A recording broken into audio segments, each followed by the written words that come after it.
J'aimerais parler un peu des relations avec la France et les pays africains, l'Afrique francophone. Voilà. Parce que je vois qu'il y a beaucoup, les relations sont tendues, les relations ne sont plus au beau fixe, tout est maintenant tendu. Il y a une incompréhension de part et d'autre. On a vu la réaction du Niger, du Burkina, du Mali, et puis aujourd'hui on est en train de voir la réaction du Sénégal, et puis du Tchad. Pour le Tchad, mais ça me surprend. Parce que lorsque Idriss Déby est décédé, paix à son âme, je pense que son fils qui a pris le pouvoir a eu le soutien de la France. Exactement. Il faut comprendre que la France a aidé le Tchad, le président du Tchad, et qu'aujourd'hui le président du Tchad demande le départ de l'armée française. Au niveau des relations, il y a peut-être une attitude au niveau de la France, peut-être qui crée vraiment ce petit climat de tension. Voilà. Parce que j'ai vu qu'avec la mandature de Macron, Macron n'a pas réussi à imposer cette France-là, la France qu'on craint, ce n'était plus ça aujourd'hui. Comment se fait-il que depuis que ces pays-là sont engagés dans une lutte contre le djihadisme et le terrorisme, quelles a été réellement vos actions, vos réactions pour éradiquer ou alors pour faire reculer le terrorisme hors de leurs frontières? Lorsqu'il s'agit d'un territoire français, c'est-à-dire lorsqu'il y a un terroriste, même dans un avion qui est en train de venir déjà vers la France, depuis des milliers de kilomètres, vous l'avez déjà détecté. Dès qu'il met pied à l'aéroport, sur le territoire français, tac, il est pris déjà et conduit en prison pour des enquêtes. C'est-à-dire pour vous, les terroristes, c'est-à-dire vous les captez rapidement, vous les localisez rapidement, vous les détectez rapidement. Mais pourquoi les terroristes qui sont au Mali, qui sont au Burkina, et puis vous-même vous êtes installés là, c'est-à-dire ceux qui vivent avec vous là, vous n'arrivez pas à les détecter. C'est ceux qui ne vivent pas avec vous lorsqu'ils sont ailleurs, depuis la France, vous les détectez. Pourquoi? Pourquoi? Parce que vous étiez assis au Burkina depuis des années. Vous êtes assis au Mali depuis des années. Même au Niger depuis des années. Et puis vous êtes là, les terroristes sont arrivés, ils sont là. Les djihadistes sont là. Ça veut dire tous dans le même territoire.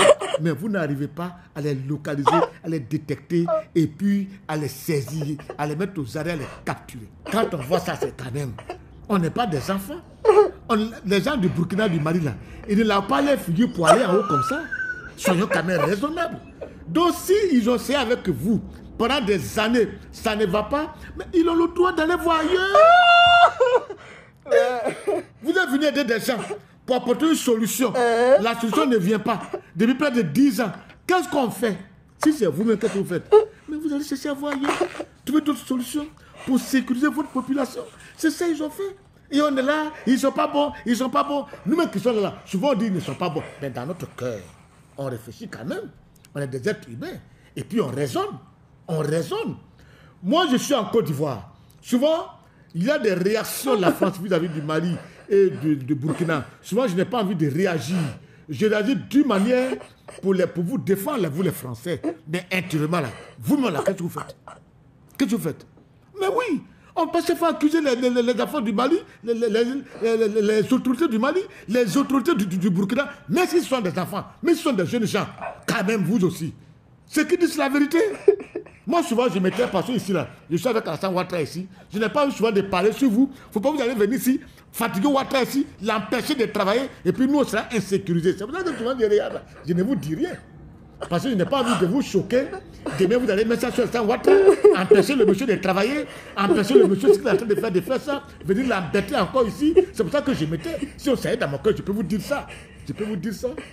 C'est ça, vous aussi. Aïe.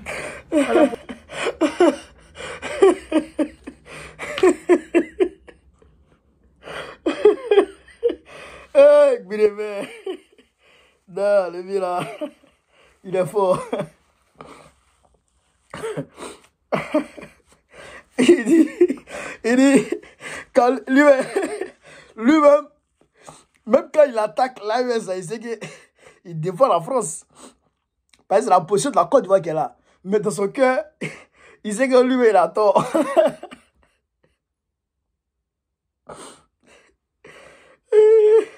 Bébé, au nom de Dieu, hein, au nom de Dieu, tu as tort. Tu as vraiment tort. Tu as tort.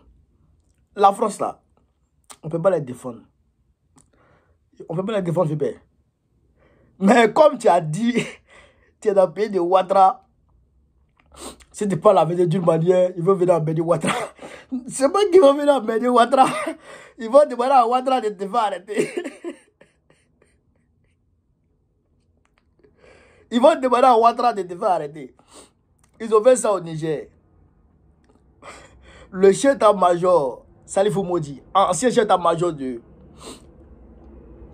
Bazoum, il est parti au Mali pour aller demander aux Maliens de leur permettre de poursuivre les terroristes qui viennent les narguer sur le territoire.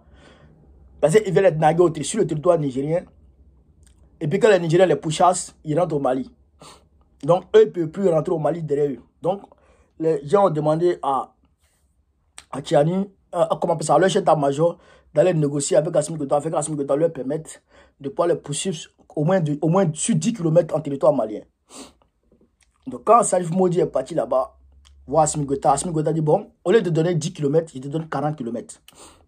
Tu as la latitude de les pourchasser sur 40 km en territoire malien, puis il n'y a pas de problème. Quand le général Henri Bugard, chef d'état-major de la France, a appris ça, il est parti au Niger. Il a demandé à Tchiani, pardon, il a demandé à Bazoum de faire arrêter Salif Modi qui est parti au Mali. Et Bazoum s'est exécuté. Donc si tu attaques trop la France il ne va pas emmener Ouattara. C'est pas qu'ils vont empêcher Ouattara de travailler, hein, mais je sais que c'est camouflé, vieux.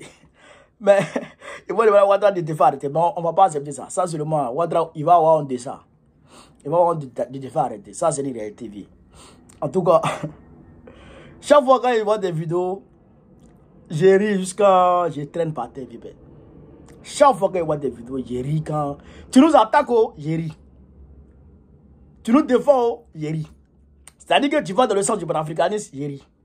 Tu vas dans le sens de la France-Afrique, j'ai ri. Franchement, tu es comme mon idole, quoi. Ouais, je t'aime beaucoup, je t'apprécie beaucoup, Bi. Bravo à toi, félicitations dans ce combat, dans ton art, dans ton métier en tout cas. Bravo, Vébé, bravo à toi. Camarade Peuple d'Afrique, c'est Bi de fer.